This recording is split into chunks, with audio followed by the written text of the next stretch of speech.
¿Qué tal? Saludos, muy buenas noches, bienvenidos a Vía V. Fueron la sorpresa del 25S, cerraron la boca a todos aquellos que los habían enviado a la irrelevancia política hace meses cuando decidieron mantenerse al margen de los movimientos de convergencia política que finalmente condujeron a En Marea. A pesar de que perdieron un diputado, el Bloque Nacionalista Galego considera que lo sucedido hace 10 días fue el paso más importante dado por el nacionalismo galego en la última década. Son muchos los que atribuyen directamente a la candidata esta rectificación de una tendencia que podía haber sido muy peligrosa para el Bloque. Vía V recibe esta noche a Ana Pontón. Claramente, pois conseguimos remontar as enquisas, conseguimos xerar unha grande ilusión ao noso redor e que claramente pois hoxe nos sitúan nun resultado que non era o que estaba pronosticado. É evidente que nestas eleccións tamén se marca un punto de inflexión a respecto das perspectivas electorais do BNG e todos estes votos nos dan alento para seguir construindo e fortalecendo unha alternativa de país.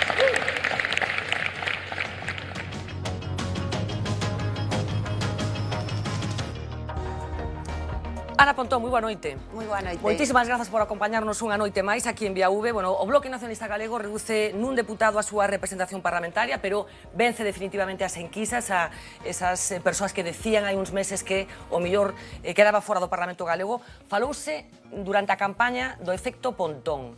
En que consiste o efecto Ana Pontón? Eu que digo que o efecto Pontón son miles de persoas traballando no país, defendendo un proxecto e a solidez de máis de 3 décadas traballando en Galiza, e creo que o resultado que demostra é que hai claramente un espacio nacionalista, moitas persoas que, sexan nacionalistas ou non, entenden que o BNG é útil para o país, que é necesario, e quixeron que estráramos con forza no Parlamento, como moi ben dís, desafiando as enquisas. Pero en que é diferente o liderado de Ana Pontón nestes momentos no Bloque? Eu o que creo é que estamos nunha etapa nova que iniciamos na pasada asemblea, onde hai un cambio xeracional importante dentro da organización, onde pois se viu, non, que había o mantemento dun ideario, pero tamén adaptado a pleno ano 2016, cunha nova linguaxe máis fresca, conectando con diferentes sectores sociais, e, bueno, penso que eso foi unha das claves tamén que explica o resultado do pasado 25 de setembro. Bueno, imos bater esta conversa con Ana Pontón, están con nos tamén Adina Dumitru, moi boa noite. Moi buenas noches. Fernando Sánchez Salinero, moi buenas noches. Buenas noches. Por este lado da mesa, Miguel Anxo Bastos Boubeta, moi boa noite. Moi boa noite. Domingo San Pedro, moi boa noite tamén. Bueno, fala dunha nova linguaxe, estamos falando de cosmética ou estamos falando de algo máis profundo? Que quere facer o Bloque Nacionalista Galego 35 anos despois da súa fundación? Bueno, nós estamos nun momento, o sea, novo, no que evidentemente isto non é un problema de unha palabra ou outra, sino que é un problema de que o nacionalismo pues, tamén atravesou unha etapa de crise nos últimos anos, con convulsións no mapa político estatal e no mapa político galego que afectaron a propia definición do noso espazo, e agora estamos pois nun momento no que despois, ademais deste resultado, pois moitas das malas agoiros que se facían a respecto ao futuro do BNG, pois se ve que temos capacidade de regeneración, que temos capacidade de resintonizar, e o reto que temos agora por diante é claramente facer máis ampla a base social do nacionalismo, ter unha maior capacidade de introducción social e, por tanto, ampliar un proxecto pois, en clave de ano 2016. Concretamente, tres cousas diferentes que pretende facer as cousas dun xeito distinto o Bloque de Ana Pontón, se me permite a expresión, e o Bloque de hai 4 anos. Tres cousas diferentes que teñan que ver ca estrategia política do Bloque Nacionalista Galego. O primeiro, o BNG non é o BNG de Ana Pontón, o BNG é unha organización de miles de persoas, e para min unha das cousas importantes que nós temos neste momento é precisamente confiar nun liderado que é un liderado máis colectivo, inclusivo, con moitas persoas e que non está basado en individualismos, porque eu creo que teño dito a mesa aquí en algunha ocasión que creo que os egos na política fan moito mal en calquera ámbito, e a mí me parece que é máis interesante a construción, non, dos liderados apoiándote no colectivo, en equipas, e iso é algo que viñemos facendo neste momento. Nós estamos agora mesmo, pois, eu creo que facendo e entendendo explicando con maior claridade que o proxecto do nacionalismo é un proxecto para solucionar os problemas do día a día das persoas e en terceiro lugar, para min tamén hai unha cuestión clave, que nun momento de cambio a unha das apostas máis importantes que nós temos que facer é que Galiza emerxa con voz propia pois en todo o debate que se está producindo no Estado, do modelo territorial e que non quedemos a marxe. Sí, o que pasa que iso some un pouco a mensaxe tradicional, digamos, do Bloque. Eu pedía tres cousas, senón dúas cousas concretas nese reaxuste da estrategia política do Bloque. Ben, que tú me dis, a min eso non é o que eu quería escoitar, realmente nós o que estamos empezando unha etapa diferente, que creo que se ve non só polas persoas, sino por o que fixemos nesta campaña, onde utilizamos, pois eu creo que unha linguaxe que conectou con sectores sociais moi diferentes da sociedade, onde se viu tamén pois que temos un discurso claro, coherente, que non se fai desde a estridencia, sino que se fai desde a defensa clara e rotunda dos principios, pero non, como digo, desde a exaltación. Eu teño a sensación de que pasou o momento en que a indignación se manifestaba pegando puñetazos na mesa, a que a indignación ten que dar paso ás propostas alternativas e facelo con contundencia, pero con tranquilidade. Pero hai algún reaxuste de prioridades? Falo, por exemplo, da autodeterminación do país. Hai un reaxuste do orden desas prioridades, digamos? Imos ver, se o nacionalismo renunciara aos seus principios, deixaría de ser nacionalismo. Nós seguimos defendendo que o dereito á autodeterminación é un dereito que teñen todos os povos do mundo, que ten realmente maior capacidade de decisión e dar pasos nesa dirección mellorará as condicións de vida dos galegos e das galegas. O que pasa que é unha estrategia que claramente é unha estrategia inclusiva, democrática, que ten que ir fiándose e construíndose desde a base, e esa é tamén unha das claves para o futuro. O nacionalismo representa unha alternativa democrática para que os galegos e galegas melloremos as nosas condicións de vida. Hai quen pensa que para que os galegos e galegas teñamos que avanzar, eso se vai a construir desde Madrid. Eu creo que é justamente todo o contrario. Cando nós teñamos poder real para decidir que facemos cos nosos impostos, que impostos queremos ter e cales non, que se evite o espolio do noso aforro, que se evite unha parte do espolio enerxético que se leva producindo neste país. É dicir, se tomamos o control dos nosos recursos e temos capacidade real para decidir, estou convencida de que vamos a vivir mellor. Entón, nos estamos nunha etapa na que pensamos que hai que explicar de novas formas a alternativa do BNG. Falaron estes días de que o que aconteceu o 25S foi o paso máis importante do nacionalismo galego na última década. Por que foi tan importante? En que tesitura real estaba o Bloque, tendo en conta o que falábamos antes, o que se pronosticaba que podía acontecer co Bloque Nacionalista Galego? Eu penso que eso se explica por algo que é máis ben cualitativo que cuantitativo. Nos levamos unha década con descensos electorais moi importantes, viñamos dunhas eleccións xerais nas que non superáramos o 5% e, por lo tanto, con un apoio social moi baixo despois desas eleccións e con unha crise tamén do espazo ideolóxico do que significaba o nacionalismo. O feito de facer unha aposta clara polo BNG como unha organización autónoma non supeditada a ningunha estrategia e ningunha outra forza estatal, e superar claramente esa barreira e estar con forza con un grupo parlamentario do BNG, creo que para nós foi un salto de romper con esa tendencia negativa, facelo dun xeito ademais contundente, onde seguimos tendo moitos retos por diantes, porque efectivamente nós non nos conformamos con un 8% e creo que é fundamental para que o país avance, que nos teñamos capacidade de artellar unha maioría social en torno ao proxecto do nacionalismo, o proxecto do BNG, pero é unha base sólida para poder construir. Están anunciando xa estes días unha política de portas abertas para ampliar e consolidar ese espazo do nacionalismo. En que outras forzas políticas con representación parlamentaria hai hoxe nacionalistas? Mira, eu nunca repartín carnés de nacionalista, nin creo que teña que darllos a ninguén. Cada quen se vai definindo polos seus propios actos, polas súas definicións e pola súa propia práctica. No BNG todos e todas somos nacionalistas, defendemos un proxecto nesa clave para este país, e eu non vou a quitarlle nin darlle títulos a ninguén. Claro, pero esa política de portas abertas vai ser proactiva? O Bloque vai chamar algunha porta para abrir as portas do Bloque? Vai haber contactos con algún tipo de organización política para tratar de ampliar ese espazo? Nós vamos a traballar en dúas direccións. A primeira é que hai persoas organizadas ou non que son nacionalistas e que non están dentro do BNG e estamos con un diálogo con colectivos, con persoas a nivel particular, e vamos a ver nos próximos meses como todo ese proceso que non naceu agora, que xa naceu antes, se vai consolidando e hai incorporacións relevantes dentro desta nova etapa, e despois tamén nos sempre dixemos, calquer persoa, calquer colectivo que se sinta nacionalista e queira construir dentro da casa común que é o BNG, temos as portas abertas para todos e todas. Logo hai ritmos e tempos que non nos podemos marcar nós, porque eu sempre digo que isto é a participación política é libre e cada quen decide en cada momento en que espazo político quere estar e hai que aceptalo con absoluta normalidade e sin facer diso ningún drama. Eu non o fixe no pasado, non o fago no presente, tampouco vou a facer no futuro. O que sí que parece claro, bueno, é que hai un espazo que neste momento temos unha oportunidade por diante clave. Eu creo que o país ten moitas necesidades e nós estamos en condicións de ofrecer alternativas e propostas de futuro, de calado para mellorar as cousas, e temos moito que gañar, estou convencida. O certo é que o Partido Popular revalidou a súa maioría absoluta, hai 3 grupos políticos neste momento na oposición. Vai haber algún tipo de estrategia conxunta nesa oposición?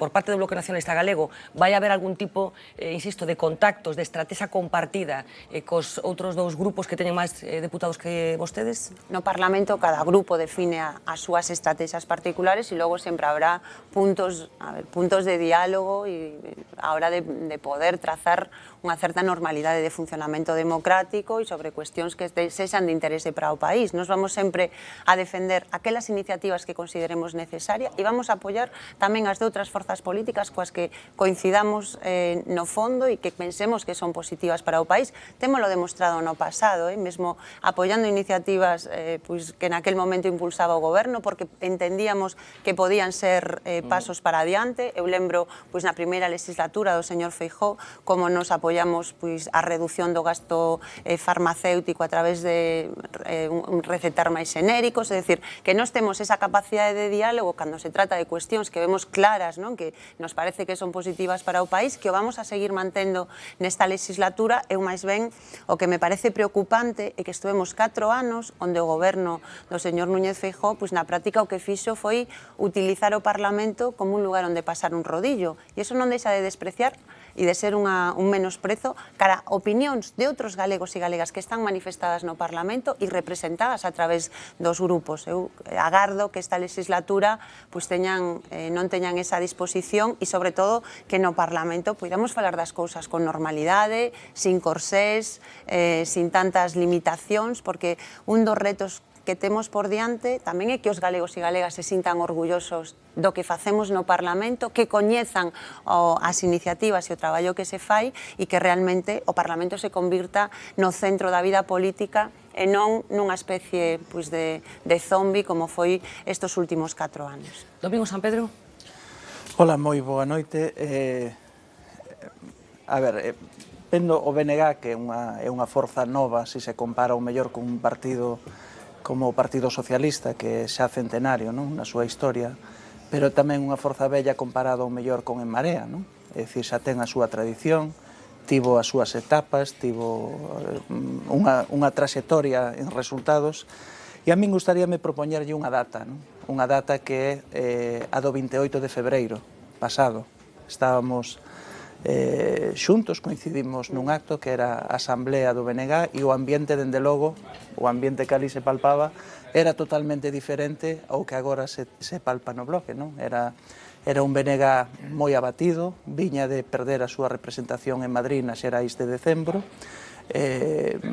un BNG preso do desacougo, coa xente saindo daquela asamblea, cada un facendo declaracións e situándose á marxen, posicións políticas que non triunfaban, é dicir, era un ambiente de abatimento realmente. A min gustaríame saber, naquel momento que hubo moitos vaticinios entre pasillos de que o BNG estaba moi próximo á súa fin, de que incluso abundaban os que vaticinaban, eu incluyo-me entre eles tamén, de que había risco de que perdera a súa representación parlamentaria. Hasta que punto o feito agora de baixar só un diputado non nos coloca o mellor tamén ante un espellismo similar ou mellor ou vivido no ano 2009. O ano 2009 realmente perdeuse o goberno da Xunta só por un diputado, só se baixou un diputado. No ano 2011, outro espellismo, é dicir, mantívose casi con fíos a representación dos dous representantes nas Cortes e segueuse tirando para adiante. Hasta que punto este resultado, hasta certo punto óptimo, bo, polo menos moi por riba do esperado, non pode servir de espellismo ou mellor para afrontar desafíos que ten ante si o BNG, desafíos que vostede mesma falaba na Asamblea de Febreiro como unha refundación da organización, non? Realmente unha refundación donde se poñan de novo uns piares do nacionalismo e se abran, como dicías, as portas, que ademais era unha refundación que todo indicaba, non sei se o mellor agora o calendario ou mesmo non, que iba a tocar cara a finais deste ano. Non sei se ese sigue sendo, se este resultado electoral avala asumir agora ese proceso, esa refundación, irse de novo simbólicamente ao frontón de Riazor, ou estes son resultados que permiten máis ou menos que a estrategia que había seguir tirando para diante. Imos ver, nos, a equipa que está agora dirixindo o BNG, o certo é que no 28 de febreiro collemos a dirección da organización nun momento moi complicado, nun momento delicado. Era complicado tamén, creo que porque había moitas dinámicas herdadas do pasado na propia organización e era necesario tecer novos consensos e, sobre todo, eliminar o derrotismo, que é unha cousa que teño clara e que creo que foi fundamental nesta campaña, que nos fixemos unha campaña absolutamente positiva, optimista, con convicción, e que iso non foi solo algo que estivera por arriba, sino que fomos capaces de contaxiar e de cambiar a propia dinámica que parecía que podía haber na campaña electoral. E realmente xerar entusiasmo en torno a un proxecto político é moi difícil nos momentos e no tempo no que estamos. Creo que fomos capaces e que esa é unha base tamén para construir unha nova organización que ten que estar baseada máis na defensa do noso ideario, das nosas propostas, das nosas alternativas, non que noutro tipo de aspectos que a veces teñen máis que ver coa vida interna das organizacións. Eu, desde logo, creo que un dos retos que nos temos por diante é que toda esa cohesión que nos temos neste momento, esa ilusión e ese entusiasmo solidifique nun proxecto que eu non creo que o problema que sexamos nacionalistas ou non. Creo que se non fóramos nacionalistas non teríamos razón de ser e que a razón de ser do BNG é Galiza e ser útiles para solucionar os problemas que hai neste momento no país. Nós temos por diante un proceso que vai ser unha Asamblea Nacional, un proceso que chamamos o proceso adiante, que rematará, se non hai terceiras eleccións, no mes de febreiro, que é unha oportunidade para continuar nunha liña que se ve que ten conexión coa sociedade, onde nós xa fomos dando cambios na imaxe, nas propostas, nos métodos de traballos socialmente, e que temos que acabar, digamos, de solidificar ben todo ese proceso para consolidar a etapa que xa abrimos. Penso que iso é unha das claves que temos neste momento. Hai unha cuestión central, se me permite, Fernanda, por plantearlle parte do éxito, do crecemento que foi tendo o BNG, estribaba en que era a única organización netamente nacionalista e que foi agrupando baixo as súas siglas a todos os pequenos partidos, incluso que había nese aspecto. Hoxe en día, o BNG aprendeu a convivir con outras organizacións que tamén se declaran nacionalistas. Existen diputados, por primeira vez en moitos anos no Parlamento, que se declaran nacionalistas. Hai diputados de Anova, hai diputados de Cerna, hai formacións políticas que quedaron moi lonxe de entrar no Parlamento, como é Compromiso por Galicia. Refírome a iso. O BNG pode ser o principal referente do nacionalismo galego, como partido nacionalista, ou vai abrir as portas para o regreso, en moitos casos, de todos esos activos que agora están en outros partidos? Nos tiñamos as portas abertas e seguimos tendo as portas abertas neste momento. E hai persoas e colectivos que non están dentro do BNG que vamos a ver nos próximos meses como se dá un proceso de reagrupamento de moitas desas forzas en torno ao proxecto do bloque. Creo que é a base para poder avanzar. Iso significa que unha organización ten que ter sempre unha foto fixa dos seus métodos de traballo, de cales son as súas propostas, de cales son as súas caras visibles cara á sociedade. Pois nós tamén temos eso de regeneración da propia organización e de lanzar ou de acabar digamos, nesta segunda fase o proceso de refundación que iniciamos hai un ano, que vamos a facer con todas as consecuencias e, sobre todo, desde un punto de vista interno, con un funcionamento democrático, onde van a ser as bases que decidan o futuro e cales son, digamos, os novos, a nova arquitectura sobre a que se ten que emerxer. Eu creo que un proxecto que durante estes 35 anos sempre foi útil para Galiza e que vai a seguir sendo fundamental no futuro, porque tamén ao longo destes anos vimos como aparecen e desaparecen organizacións políticas que son moi efímeras, e hoxe estamos, eu creo que nunha etapa diferente, na que hai moitas persoas que o que valoran é que as organizacións políticas serias, solventes, con principios e con cohesión interna.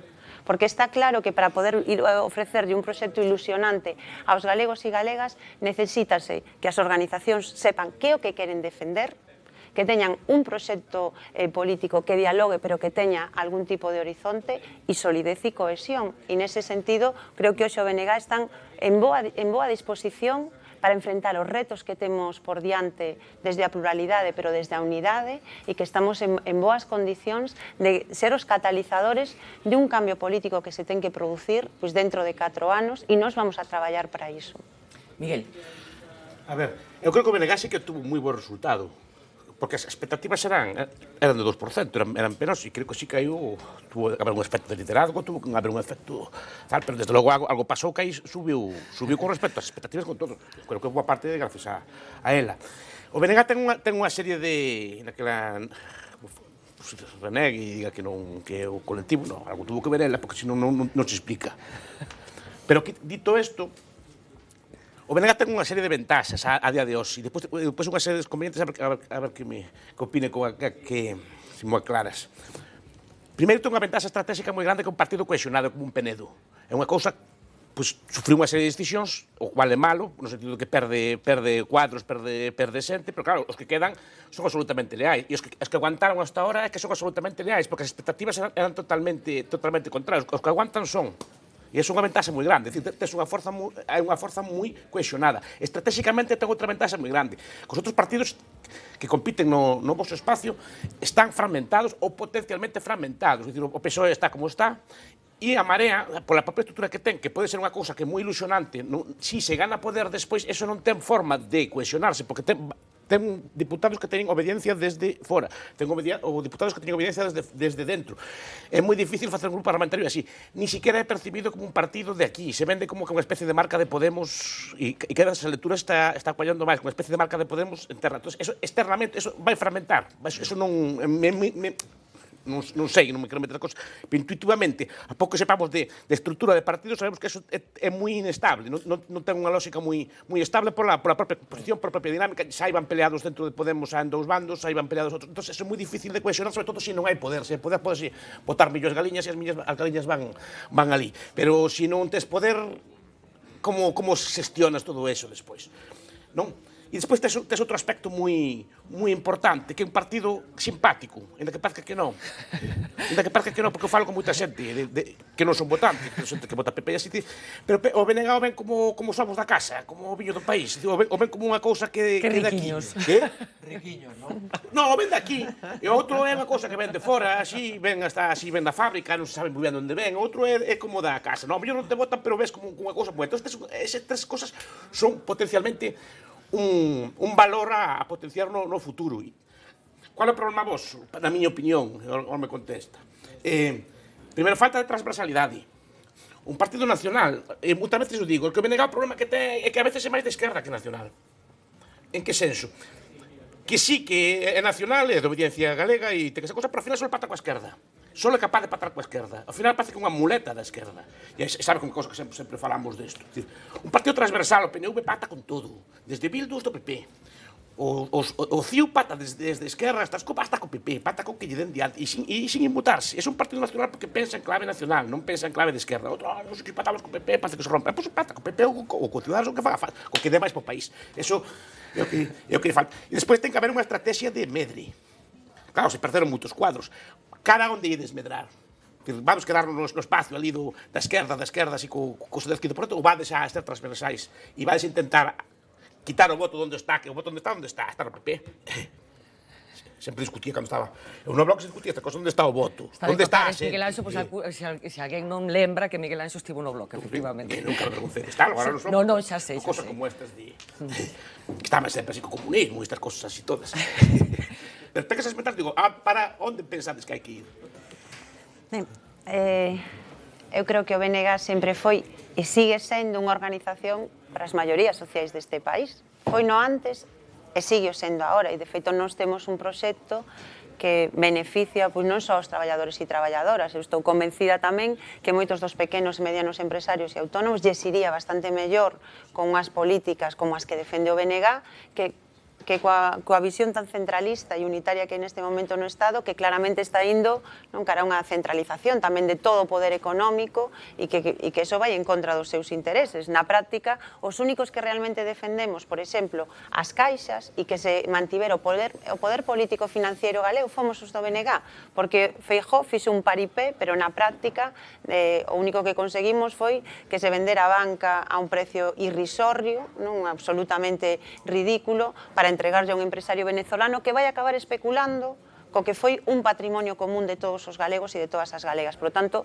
o BNG sigue sendo unha organización política que ten uns principios claros, pero que na defensa que nos facemos do país hai claramente diferentes capas sociais que se van a beneficiar do noso programa, e nós estamos traballando con todas esas persoas. Evidentemente, tamén hai unha tradición e unha base e unha estrutura, mesmo de como é a propia estrutura de clases do país, que o problema en todo caso será preguntarse por que moita xente de dereitas non aposta por unha organización nacionalista, e máis ben son sucursalistas tamén dun partido estatal, porque evidentemente o Partido Popular en Galiza non está defendendo mesmo os intereses desa pequena e mediana burguesía galega, sino que está defendendo os intereses das grandes transnacionais. Iso non creo que sexa o problema que ten neste momento o BNG. Nós temos que ter unha estrategia moi clara de hexemonía social, de camiñar cara a ensanchar a base social do nacionalismo, e ese é o reto que temos por diante, e ao que nunca renunciamos, nin imos a renunciar, faltaría máis. A ver, por que non todo chegades a esos sectores? E despois, estamos falando sempre das transnacionais, eu tampouco son especialmente partidario das transnacionais, pero as transnacionais son as principais fontes de emprego na Galiza. Miles e miles e miles de traballadores traballan en transnacionais, algunhas delas son de propiedade galega. Hai un discurso tamén para eso. Ou estamos sempre na, non sei que, o pequeno capital, tal. Eso sí está ben, pero tamén hai grandes multinacionais, hai grandes empresas de capital galego, incluso varias, que exportan ao resto do mundo. E un partido nacional tamén ten que pensar neso, penso eu. Non hai país na terra que non defenda as súas multinacionais. Incluso algúns deles, por desgracia, usan as armas para defendelas, que non este o caso, esperemos que non, gracias a Dios, nin seo esto, pero que defenden isto. E ese discurso está latente. A mellor creo que falta algo. Creo que o problema máis grave que ten Galiza non é a defensa de ninguna transnacional. O problema máis grave que temos en Galiza é que temos un problema de desemprego terrorífico, que temos un problema de precariedade enorme, que hai un fluxo de xente que está tendo que emigrar forzadamente por culpa de expectativas, e que donde poderíamos ter capacidade para xerar emprego non se está facendo ningún tipo de iniciativa. Para min, eses son os problemas desde o punto de vista económico que hai hoxe na Galiza, e que claramente necesitan dun goberno galego que faga as cousas dun xeito diferente. E en todo caso, se queremos falar de transnacionais, eu o que pediría é que esas empresas pagaran os seus impostos en Galiza. Creo que sería moito máis interesante para que tamén houbera un retorno a respecto do país e non como agora. Si Galiza imitando os vellos galeguistas, levántate e anda como en Irlanda, miremos o que fan eles, porque eu estou farto, por desgracia, conozco moitos rapaces da tua edade, que por desgracia teñen que emigrar. E aquí protestaban moito, eran compañeros teus, así, incluso ideolóxicos, e así, ou tal, e os veía así, e que mal, que non hai traballo, e a onde vas a traballar? Pois a Inglaterra, si, vas a sitios que non teñen as leis laborais que hai aquí. E en vez de decir, porque a mí é un drama tan grande, porque eu a vos quero moito, no sentido que me gusta veros por aí. Me gusta veros como medrades profesionalmente, cos fillos que tedes, as cosas así, me gusta vervos, saludarvos, tomar unha chiquita con vos, un vaso de viño, vervos, é un drama tal que se me marchan todos. Marchan os rapaces. E a onde marchar? Marchades a que países marchar? A países que teñen cuidadosamente leis laborais tamén. Por que non empezades a ver que leis teñen esos países, que sistemas económicos teñen esos países, intentar imitalos aquí no país, para que nosa xuventude non teña que marchar? Eu creo que se te pos aquí as leis laborais de Irlanda, non marcha nadie para Irlanda, quedan aquí, e o gallá quedarán todos aquí. Esa é a rabia que me dá a min, porque marchan todos así, onde non hai ningún, curiosamente non marchan a países así, cheos de leis intervencionistas, non marchan a Portugal, non marchan a Grecia, marchan a Irlanda, marchan a Alemania, marchan a Inglaterra, decir, que os veo todos os días. E por que marchan ali e non marchan a outros sitios? Nunca pensamos neso, que fan ali para que vaya a xente para cá en vez de ser ao revés, que a nosa mocedade pode quedar acá. Bueno, que ti precisamente estás falando de dous países, como poden ser Alemania ou Gran Bretaña, que máis ben o que foron grandes beneficiados de todo o proceso de creación da Unión Europea. Irlanda, que é o meu favorito. Non? E que tiveron, ademais, unha estrategia de desenvolvemento, había unha posición de partida, en algúns casos, moi diferente que a de Galiza, e outros que tivo estrategia e políticas propias para desenvolver o seu país. Justamente en Galiza hai moita xente que non só marcha a Irlanda ou a Inglaterra, tamén hai moita xente que está marchando a Madrid e a Barcelona. Por que? Porque aí hai emprego e se está apostando por desenvolver, pois neste caso, industria en Madrid ou outro tipo de actividades por efecto sede, por efecto capital, e en Barcelona, porque claramente é unha potencia desde un punto de vista económico. O noso problema non é a legislación laboral, o noso problema neste país para crear emprego máis ben terá que ver cos vetos que se fixeron, ca falta de capacidade para desenvolver unha parte dos nosos sectores productivos, non? Con unha aposta en serio pola innovación, como pode ser que durante o último ano da crise se reducira cada vez máis no que nos podíamos competir e ademais temos talento, cerebros e capacidade para facelo como no ámbito da innovación. Ben, pois esos son os problemas de ter un goberno que efectivamente gaña eleccións, pero gañar eleccións non fai que se solucionen os problemas, nin quere decir que este sexa o paraíso terrenal. Entón, aquí hai un problema moi grave do modelo de desenvolvemento que ten que ter Galiza, e que claramente Núñez Feijóo sigue o mesmo modelo que deseñou Manuel Fraga, e é cruzarse de brazos e únicamente financiar a destrucción de emprego no noso país e facer políticas cosméticas que nin buscan o reequilibrio, nin a creación de emprego, nin o desenvolvemento daqueles sectores nos que temos potencial. Bueno, pois nós temos proxectos tamén alternativos para iso, que iremos explicando e poñendo sobre a mesa nesta legislatura, e sobre todo que agardamos ter a responsabilidade de poder gobernar para leválos adiante, porque o nacionalismo, se algo tamén demostrou con todos os erros que tuveramos cometido, é que nós temos proxecto de país e temos capacidade para poñer cousas en marcha que serían cambios importantísimos para Galiza. Falaba desa aspiración, Ana Pontón, de converterse nunha forza hexemónica dende o punto de vista social, pero claro, compiten no mesmo espazo electoral con non unha forza, como históricamente aconteceu no país, sino con dúas forzas que son, nestes momentos, o PSDG e en Marea, que aspiran exactamente o mesmo. Bueno, competimos con máis, porque nos competimos para poder ter a confianza de todos os galegos e de todas as galegas. Pero vasos comunicantes históricos co PSDG, cando o PSDG tiña crises electorais, iba lle ben o Bloque Nacionalista Galego e viceversa. Que lles ten que pasar aos seus competidores para que o Bloque acade esa aspiración da que falaba Ana Pontón? Eu que estou convencida é que non avanza por demérito dos demais, sino por méritos propios. Entón, nós o que temos por diante son 4 anos para facer non só unha boa labor de oposición dentro do Parlamento, sino un traballo social moi intenso e a consolidación do noso proxecto a nivel municipal. O BNG ten un número de alcaldías representativas no país.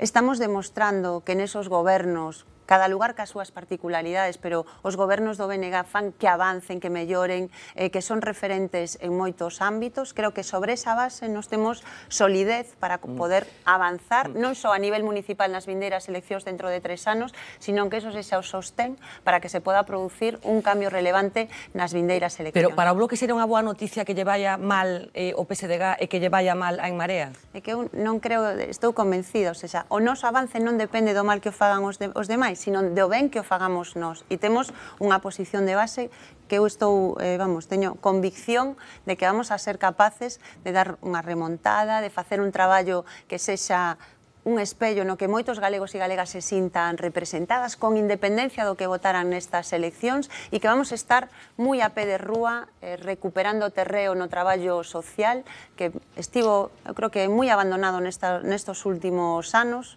en xeral e que é necesario que haxa un novo impulso do traballo da nosa organización e tamén unha nova etapa na comunicación e con moitos sectores sociais que están padecendo claramente as consecuencias da crise económica. Claro, hoxe vi unha noticia que seguro que vimos todos e todas e que nos chamou a atención, como é posible que no ano en que se nos di que estamos saindo da crise, medren o número de persoas que teñen problemas para chegar a fin de mes. E iso está pasando no noso país, con máis desemprego, con máis emigración.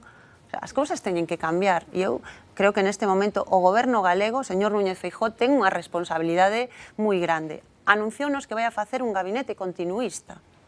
Eu creo que iso é un erro de base. Estaría ben pois saber realmente en que está pensando o señor Núñez Feijóo ou se cree que a súa maioría absoluta non ten que facer nada pola vida dos galegos e das galegas, porque o panorama social sigue sendo o mesmo que antes das eleccións. E hai situacións que son absolutamente dramáticas neste país, no macro e no micro, na vida das persoas. E gustaríame escoitar algo máis que pasear os resultados electorais. Con iso non come a xente cada día. Fernando. Pues creo que sí que fuiste un acierto como candidata y de hecho creo que te desenvolviste fantásticamente en el debate y la impresión que me causaste es que empequeñeciste muchísimo a Luis Villares, lo que le hiciste una alternativa poco confiable. Pero una campaña es una cosa y luego es el desarrollo posterior otra. Y entonces ahí donde se demuestra la capacidad que tienen las personas es en la concreción, porque una campaña es más una especie de estado emocional en un periodo corto de tiempo, ¿no? Y entonces eso realmente de ahí sacas pocas conclusiones. Y a todas las preguntas que te han hecho los que me han precedido sobre cuáles son las grandes diferencias con el pasado, no has concretado absolutamente ninguna, lo cual ya me resulta preocupante. Porque en esto, cuando una marca se deteriora muchísimo, vuestra marca estaba muy deteriorada, ¿no? Estaba tan deteriorada que estabais hasta dudando de si subsistiría. Pues pasa, para que todo el mundo lo entienda, pues como cuando Chicote llega a arreglar un restaurante, ¿no? O sea, llega allí y entonces hay causas intrínsecas del funcionamiento del restaurante que lo hacen inviable, ¿no? Entonces, hay dos cosas que hay que hacer: ver las causas por las que se ha llegado a esa situación, cambiarlas, y luego lo que hacen es un restyling del restaurante como para empezamos una etapa nueva, lo vamos a hacer más atractivo y más guay, más soft, y entonces la cosa se convierte en, digamos que vuelve a tratar de atraer la atención de la gente.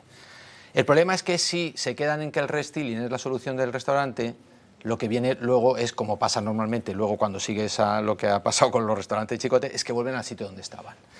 Entonces, lo curioso es que das por hecho que va a haber una subida mágica del apoyo, no entiendo por qué, porque yo creo que va más en la línea de que puede ser simplemente un espejismo y que hayáis tocado vuestro techo y que sea lo que tenéis de apoyo real ya, que no den más de sí, ¿no?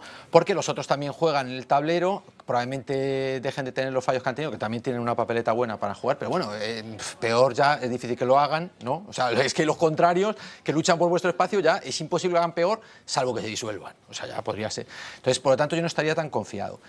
Y lo que sí que sería bueno es que concretarais algunas cosas, porque siempre en los políticos me parecen los más sospechosos los que siguen el siguiente sistema que tú has seguido al pie de la letra, que es el siguiente. Para analizar la situación de las cosas, hacen una descripción de los síntomas. El análisis de las causas es porque están los otros y el análisis de la situación es cuando estemos nosotros, de la solución. Entonces describen síntomas, aquí no hay empleo, aquí no sé qué tal, aquí no tal, la causa es que están los otros. Y sí, o sea, por favor, como esto se cuelga, pues la gente lo puede ver sistemáticamente para que se vea el proceso subconsciente de lo que es. Entonces dice, la causa es que los otros lo hacen mal y la solución es cuando estemos nosotros, pero no aportan las soluciones ni las verdaderas causas. Esto ocurre así porque es así, no, es porque esto lo hacen mal. Y cuando hablas de la mayoría absoluta de Feijóo, no se le han dado una tómbola, se le han dado los gallegos. Es que es que la mayoría absoluta, es que va a hacer algo continuista, oye, perdona. Es que la vota la mitad de la gente. La mitad de la gente del país en el que vivimos. Es que a lo mejor la mitad de la gente a la que nos La mitad de la gente que votó. No, pero de la que votó, hombre, entendemos. No, claro, no, hombre, eso por supuesto. Siempre estamos hablando de. Siempre estamos. Hombre, solo falta. La mitad de la gente que vive en Galicia, no, la mitad de la gente que votó. Efectivamente, pero entonces a ellos también le ha votado el 8% de la gente que votó, ¿no? Siempre cuando dicen representamos al 8%, entendemos. Todo es universalizable, ¿no? Vale. Entonces es que parece que deslegitimamos la mayoría de alguien, simplemente dice, es que ha tenido mayoría absoluta. Oye, perdón, es que es muy difícil. Es que algo habrán hecho que esto. Entonces, mis dos preguntas son, ¿por qué crees que va a haber más gente que os vote más que ese 8%, donde lo extraes, ¿no?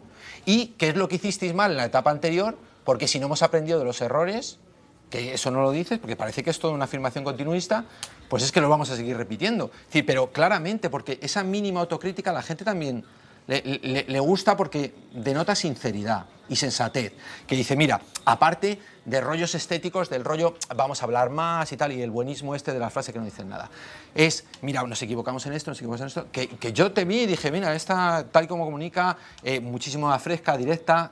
Hoy no te he visto así, o sea, yo creo que cualquiera que compare el debate con esto, hoy has vuelto a las frases genéricas, a los lugares de encuentro y tal igual, que es, no voy a decir nada, ¿no?, que me parece bien, que es el politiqués este que tanto habla Miguel Anxo. Entonces, esas dos cosas. ¿Qué es lo que hiciste mal en la etapa anterior y por qué crees que te van a votar más del 8? Es que no sé dónde lo sacas. Mira, primeiro, eu non deslegitimei nunca ningún goberno, ni ningunha maioría. O sea, tú estás facendo unhas afirmacións sobre o que eu dixen, que non teñen absolutamente... Mírate logo el vídeo, para que veas el tono. A ver, mírate el vídeo. De verdade, eu nunca deslegitimei ningunha maioría de ningún goberno. Eu estuve nun goberno apoiando, formando parte do BNG cando estábamos no bipartito, e escoitei como se deslegitimaba constantemente un goberno que tamén saíra das urnas. Por tanto, eu respeto os gobernos onde hai acordos e respeto os gobernos dos que teñen maioría. Eu o único que dixen antes, e se queres podemos volver a ver o vídeo e o repetimos, é que as maiorías absolutas non solucionan os problemas de maneira máxica e que neste país seguimos tendo problemas gravísimos, e a min, como representante dos galegos e das galegas, e como galega que tamén son, me preocupa que se diga que vai haber continuismo con unha política que está tendo unhas consecuencias moi claras. Últimos datos, hai máis xente con problemas para chegar a fin de mes cando nos din que estamos saindo da crise. Entón hai un problema de desigualdade terrible. Eu estou poñendo situación sobre a mesa e temos un programa moi concreto que non me dá tempo, como comprenderás, nesta entrevista como para poder desenvolver, que implicamos, que estuvemos explicando durante a nosa campaña electoral, con medidas para xerar emprego, para desenvolver os sectores básicos, para apostar por a innovación. É dicir, se queres un día nos sentamos co programa electoral do BNG e verás que ten propostas moi concretas, unhas que son para mover cuestións de marco, porque máis o nacionalismo, se algo representa e se algo simboliza, é que nós non creemos que única e exclusivamente os problemas de Galiza teñan orixe nun problema de xestión. Eu creo que a xestión dos gobernos de Feijóo é mala, eu particularmente o creo, pero hai problemas que teñen que ver coa falta de poder político, coa falta de iniciativa. É dicir, non creo que na miña boca escoitaras nunca un análise tan simplista a respecto da realidade. E o que vexo é que hai un momento diferente e que o movimento se demostra andando. Un pode vir aquí e soltar todas as palabras que queiran, pero ao final, nesta campaña electoral, a única campaña, ou unha das campañas que xente de fora do BNG recoñeceu que foi unha das mellores de propostas de Proactiva, foi a do BNG. Entón, hai un cambio a respecto do que viñamos facendo con anterioridade. O movimento demostrase andando, non dicindo. E nós estamos nunha etapa na que estamos andando e dando pasos. Eu efectivamente teño dito aquí e en todos os actos os que puden, que o BNG se ten equivocado. Mira, se ten equivocado, primeiro, porque creo que en algúns momentos houve persoas que non actuaron coa humildade que require a política. Segundo, tamén porque penso que non fixemos lecturas adecuadas durante os últimos anos dos cambios sociais que se estaban producindo e eso nos aloxou de sectores sociais. Creo que hoxe estamos noutra disposición e que esta reflexión que eu acabo de facer, non sei se o irás facer a casi ningún representante de ninguna forza política. A mí non me doen prendas porque creo que as organizacións, igual que as persoas somos humanas, cometemos defectos e non temos por que gustarlle a ninguén, nin por que gustarlle a todo o mundo. Pero non somos unha organización con capacidade de autocrítica. ¿No se parece mucho a lo que estás diciendo a cada vez que se interpela a un político y dice hemos fallado en la comunicación? Que es lo que no, básicamente... non estou falando da comunicación. Nos hemos alejado de cada vez que le dices a uno, oye, fallamos en la comunicación. Nunca en las políticas, sabes, de base estructurales. ¿Cuál? Non nomei a comunicación. Quero dicir, eu falei de outro tipo de problemas. Que nos alejamos de los colectivos, quiere decir, no sintonizamos con ellos, pero bueno, que por no... Adina. Sí. En primer lugar, quiero felicitarte también por el resultado del BNG. Yo sí creo que en gran parte fue por tu aportación y por los debates, ¿no?, que trajeron otro discurso. Y mucha gente decía que había visto el debate, mucha gente que yo he escuchado decía que Ana Pontón fue la única que realmente le dio la contraparte a Núñez Feijóo, dijo algo y montó un poco de pelea, ¿no?, para decirlo así simplemente. Pero a mí me interesan también mucho los debates ideológicos, ¿no?, porque pienso que son importantes en la manera en la que decidimos la dirección en la que vamos. Y hay diferentes tipos de nacionalismos, ¿no? Y yo me pregunto en qué medida también el BNG internamente se debate en este momento, ¿no? También por este cambio generacional entre dos perspectivas del nacionalismo.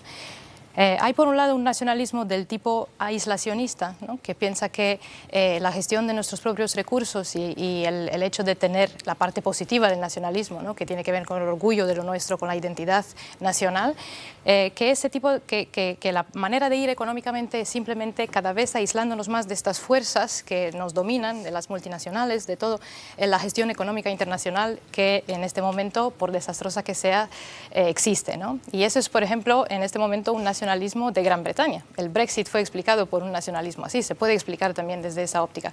Por otro lado, hay un nacionalismo del tipo escocés, ¿no? Que es un nacionalismo que pretende defender lo suyo, pero a la vez en un sistema interdependiente, ¿no? Un sistema interdependiente proeuropeísta, y ellos quieren quedar en Europa, por ejemplo, quieren que su economía sea dependiente de la economía europea, entienden que no es posible de otra manera, ¿no? Que no haya esos intercambios.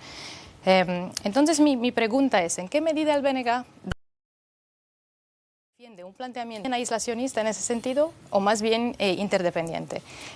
Y relacionado con eso, dos preguntas o subpreguntas, ¿no? Una es, ¿en qué sentido defiende un planteamiento económico en esa dirección, ¿no? Porque yo he oído muchas voces diferentes en el BNG. Por un lado, la idea de que tenemos que tener una gran industria, que Galicia tiene que tener su propia industria.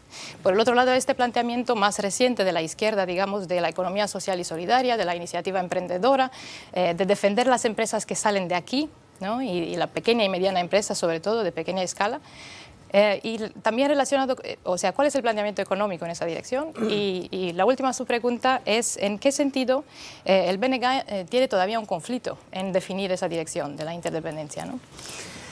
Ben, en primeiro lugar, nos sempre fomos unha organización que defendeu que un pobo está no mundo para dialogar co resto dos povos no mundo, nunca para illarse. A mí máis ben me parece que hai un certo presuízo a veces cando se enuncia unha visión do nacionalismo como algo isolacionista. Eu creo que máis ben é todo o contrario, é defender estar no mundo con voz propia.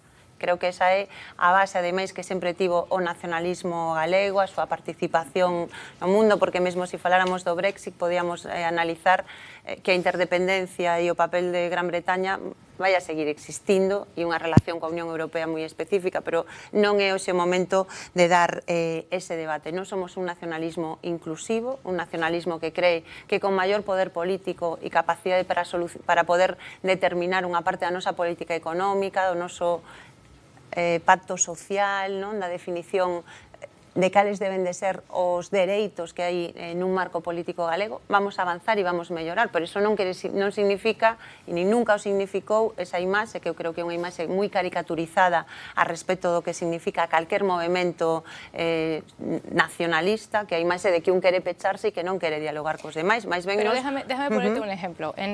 Cuando, por ejemplo, estamos hablando de las grandes causas de nuestros problemas económicos, ¿no? Que tienen que ver con una gestión también globalizada de la economía, que tienen que ver con todo el poder que se les ha pasado, por ejemplo, a los multinacionales. Yo estoy de acuerdo con ese análisis, ¿no? Pero pelear contra eso, desde luego, un actor pequeño como Galicia no lo puede hacer solo. No lo puede hacer en el sentido de decir, bueno, yo me voy a oponer a las multinacionales, porque también Bastos lo mencionaba antes, lo que puede pasar en ese caso es todas las multinacionales se van. ¿Ya? Tenemos otros problemas de gestión económica y la economía sigue en el mismo estado, ¿no? Entonces necesitamos alianzas a nivel europeo, a nivel global, con actores que piensan lo mismo o con actores que tienen esta misma visión de que el sistema tiene que cambiar, incluido defendiendo lo nacional y defendiendo lo local, ¿no? En ese marco, pero dentro de un marco de interdependencia, para poder pelear contra esas fuerzas. ¿Cómo ve el BNG y en su papel como representante de Galicia esa lucha, ¿no? Esa pelea? Nós sempre fomos moi críticos con como foi todo o proceso de construción europea, nas bases na que estaba sentado, porque claramente aí houve unha aposta non só polo capital transnacional, sino tamén por un poder de uns estados centrais que vímolo nesta crise, son realmente quen teñen a capacidade para decidir e tomar decisións económicas que logo nos acaban afectando a todos e a todas. Por lo tanto, para nós, a base ten que significar que a interdependencia ten que basarse na igualdade e non na subordinación. O sea, nin na subordinación aos intereses dunha empresa, nin tampouco a subordinación aos intereses do outro Estado. E realmente nos estamos nun momento no que, bueno, reitero, na práctica as institucións europeas son institucións ao servizo intereses da grande banca. Nos fomos, por exemplo, unha das poucas forzas políticas que criticou que o Banco Central Europeo deixara de ter control democrático e se convertira nunha institución en teoría independente, porque máis ben o que é dependente de intereses escuros, e o que decimos é que como galegos e galegas temos que estar onde se tomen decisións que nos afecten, con voz propia, e nunca en absoluto cerrados ao mundo nin á humanidade, máis ben todo o contrario. Imos entrar en algo da letra pequena do 25 de setembro para ver un pouco como está repartido nestes momentos os efectivos electorais do Bloque Nacionalista Galego. Despois dese resultado, Xa Rodríguez estivo mirando con lupa o que aconteceu para chegar a estas conclusións. Adiante. Efectivamente, imos lembrar rapidamente algúns dos datos que nos deixou ese 25 de setembro. O panorama xeral témolo claro, o BNG comenzará a legislatura cun deputado menos, pero, como dicíamos, con sabor a vitoria. Logrou superar todas as enquisas e romper todos os pronósticos. Romper tamén unha tendencia, a súa propia tendencia baixa. Nesta evolución queda claro que pasou unha acusada liña descendente que comeza a recuperarse un pouco nesas últimas eleccións autonómicas das que falamos. Faino despois do seu maior golpe. Recorden que nas xerais do pasado decembro quedaron fora do Congreso por primeira vez en 20 anos. Na súa última cita coas urnas chegaron ata este 8% dos votos, 4 puntos menos que os obtidos no 2012, pero 6 puntos máis que o pasado 26 de xuño. Aínda así, temos que retroceder moito ata o ano 89 para chegar a un 8% para topar unha porcentaxe similar nunhas eleccións autonómicas. Falamos de porcentaxe, pero imos falar tamén en número de votos. Os nacionalistas obtiveron 74.000 apoios máis nos comicios do pasado domingo que nos últimos comicios que foran o 26 de xuño. Hai unha pregunta no aire. Houbo trasvase entre BNG e En Marea? É de difícil de responder, pero o que está claro é outro dato. Mentres o Bloque recuperou, como acabamos de dicir, 74.000 votos entre esas dúas últimas citas electorais, En Marea perdeu entre esas dúas mesmas datas 72.000 apoios aquí en Galicia. Porcentaxes, número de votos, pero tamén cores. O Bloque non logrou ser a primeira forza en ningún dos 314 concellos galegos. De feito, un dato curioso, perdeu un dos seus bastións, Allariz, que rematou a noite en mans do Partido Popular. Así que imos ver outra cousa, en que lugares obtivo o segundo posto por riba de En Marea, que o logrou en 86 puntos, porque o Bloque pinta neste mapa 19 concellos. Curiosamente, en 13 deses 19 os nacionalistas están gobernando agora mesmo. Mellores resultados onde ostentan o poder. Por último, fixámonos no voto urbán. A súa porcentaxe no consulto de Galicia está, como vimos, no 8%. En 5 das 7 cidades están por debaixo desta media do 8%. A excepción atopámola en Santiago, con máis dun 9% dos apoios. É curioso porque Santiago é a única urbe onde aumentaron dende o ano 2012, a única tamén onde En Marea obtivo menos apoios que Ague hai 4 anos. En Pontevedra chegan, como ven, ata case o 15%, a única cidade gobernada polo Bloque. Aínda así, son tamén en Pontevedra cuarta fuerza. No resto, a Coruña, Ferrol, Lugo, Vigo e Ourense están por debaixo, como ven, dese 8% de media. Bueno, estes son datos, conclusións que se poden extraer do que aconteceu o 25 de setembro. Si chegamos á conclusión de que as cidades son os entornos máis dinámicos dentro dunha sociedade, mesmo tamén da sociedade galega, que papel ou que tipo de accións vai levar a cabo o Bloque Nacionalista Galego para recuperar espazo neses ambientes dinámicos nos que están acontecendo cousas que teñen que ver co futuro da política do país? Bueno, creo que o primeiro é que o resultado non é homoxéneo nas cidades, sino unha parte tamén ten que ver coa propia dinámica de cada lugar, coa propia situación organizativa que ten o BNG nestos espacios. Eu creo que, evidentemente, a xente non vota igual nunhas municipais que nunhas galegas, igual que non votas igual nunhas xerais que nunhas galegas. Facer unha analoxía por o que está pasando nunha xestión municipal creo que tampouco sería acertado. Nos partimos dunha posición de debilidade no ámbito urbano. Eu creo que en cada un... Ten un problema Bloque ou tivo ata agora o Bloque un problema nas cidades?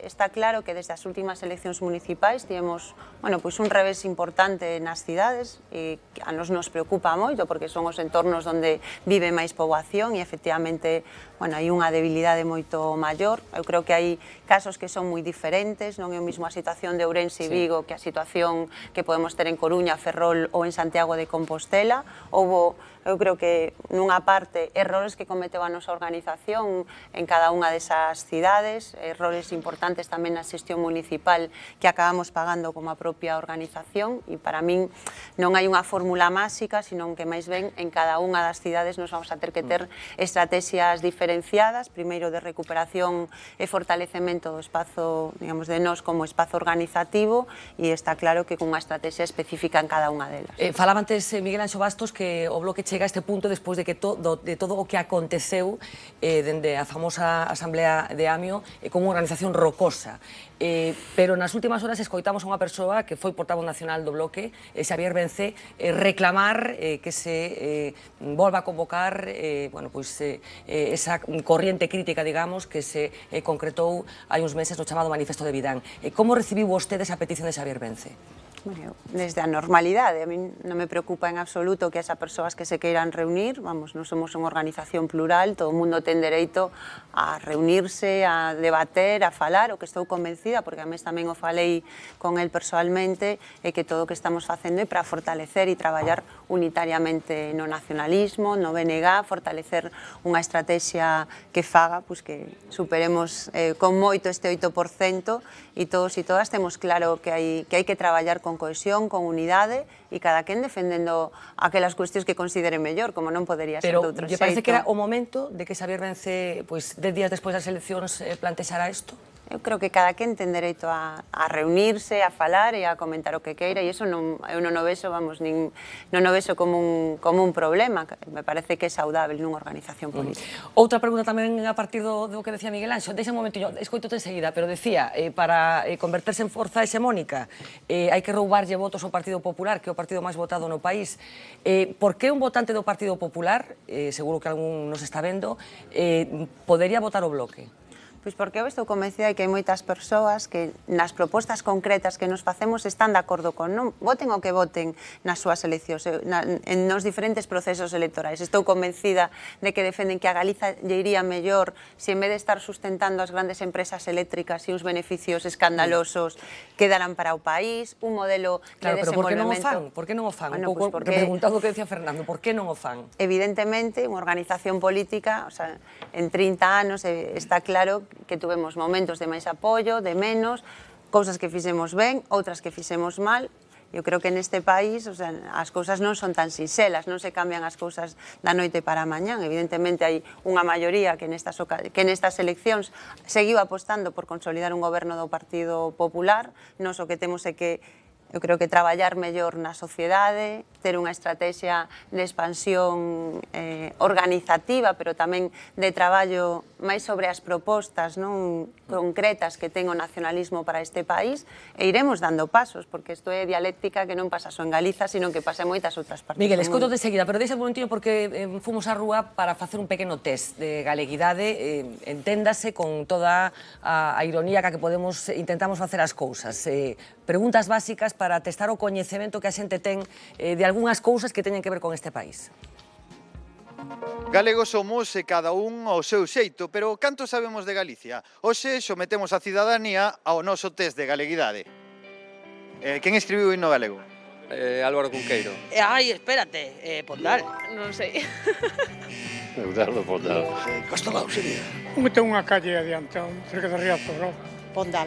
Ai, non sei, Pois en este momento me pillas, non é porque non o saiba, pero bueno, ai... Ni idea. Pondal, non? Eduardo Pondal. Cantos habitantes ten Galicia? 2 millóns, pode ser 400. Alrededor de 2,5 millóns, 3. 27.000, digo. Algún máis? 28. Algún máis? 30. 3.600.000. 3.200.000. 2 millóns algo. Debe ter Galicia, ao menos, medio millón de habitantes. 2.700.000. Que é unha estreleira? Iso sí que non lle sei. Unha bandeira con estrelas. É a bandeira de tal e cual. Pode ser de estrela, non sei. Una que? Unha estreleira. De puta madre, e iso que? Eso non me acordo. É a bandeira galega con a estrela vermella no centro. Quen foi o primeiro presidente da Xunta de Galicia? Eu sei, Fernández Albor. Sánchez Albor? Non teño nin idea. Touriño? Fernández Albor. Albor. Foi Fernández Albor. Antes houve outro provisional do meu pueblo, o Quiroga, que era da Rúa. A ver se é capaz de seguir esta letra. Con isto da movida, haiche moito yeye que de noite e de día usa gafas de sol. Fai un sol do carallo. Deso hai moito, non? Con esto da movida, que movida? Fai un sol de carallo. Fai un sol de carallo. E un sol de carallo. Cando come do chute tantos anos, non te olvides. Fai un sol de carallo. Fai un sol de carallo. Ingredientes básicos dun bon cocido. Unha boa carne, uns bons garbanzos, unhas boas patatas de carollo, O porco. cachola. Que sea orella, chorizo, lacón. O laconciño, costela, un chorizo, pataquiña rica, verdura, dame igual, repolo, que grelos. E unto. Que día lle chega ao porco o seu San Martiño? Pois debe ser o novembro, non? Eu creo que é decembro. O 1 de novembro, non sei, o primer fin de semana de novembro. 11 de outubro. Ese en noviembre. Pois o día de San Martiño. El 11 de noviembre, soy de Orense. A mí me llega todos os días. O día de San Martiño. O día 11 do mes de noviembre. 11 de novembro, o día de cumpleaños do meu irmán. Por último, ata cando foi reino Galicia? Con Alfonso XII, pero non sei o século... O 14, o 16, non sei, aí me pillas. 13, posiblemente. Corta esta parte, que me botan da casa. Hasta el siglo XVII. Siglo XI, yo creo. Hasta 1833, que era empezaba por Betanzos ou por aí. Que me falla a memoria, tío, de tantos anos, non te olvides. Hasta que chegou Isabel e Fernando, non? Por aquelas. Bueno, un pequeno test de galeguidade, como decíamos, dende logo a canción de Os Resentidos ten boletos para poder converterse no segundo himno do país. A ver, Miguel Anxo, rematamos contigo. É o fío do que dicía antes, Adina, a mí que me interesa. Un dos cosas que me interesaba a mí máis do BNG era a crítica da Unión Europea. Este é o momento, estáse discutindo, e aí é onde oigo que falta a voz. E este é un excelente momento. Además, son os fondos que aplauden o Brexit, como non pode ser menos. Non creo neste proxecto europeo, me gustaba máis os proxectos da EFTA, de moitos países sin superestrutura política por enriba, pero digo, este é o momento de crítica. Eu creo que é unha cosa que podía ter éxito, porque aquí non hai forzas políticas que canalicen ese voto. Eu sempre lembro, mercado común europeo, ruína do povo galego, que cantábamos ali na Quintana todos. Todas aquelas cosas que había antes. Digo, onde está ese discurso? Porque ahora é o momento. Ben, eu o que digo é que levamos un ano de proceso electoral tras proceso electoral, que hai moi pouca marxe a veces para facer campañas que non sexan única e exclusivamente vinculadas con esta dinámica tan delirante que levamos nesta última etapa, pero BNG sigue sendo crítico con este proceso de construcción europea e defendendo as nosas alternativas, e non te preocupes que quedan 3 anos por diante para falar de moitas cousas. Por certo, había a música jamaicana, que foi unha cousa que se comprometeu a incorporar tamén o proxecto do Bloque Nacionalista Galego. Ana Pontón, moitísimas grazas por acompañarnos esta noite, moitísima sorte, un placer. Pois moitísimas grazas e un placer, como sempre, estar aquí.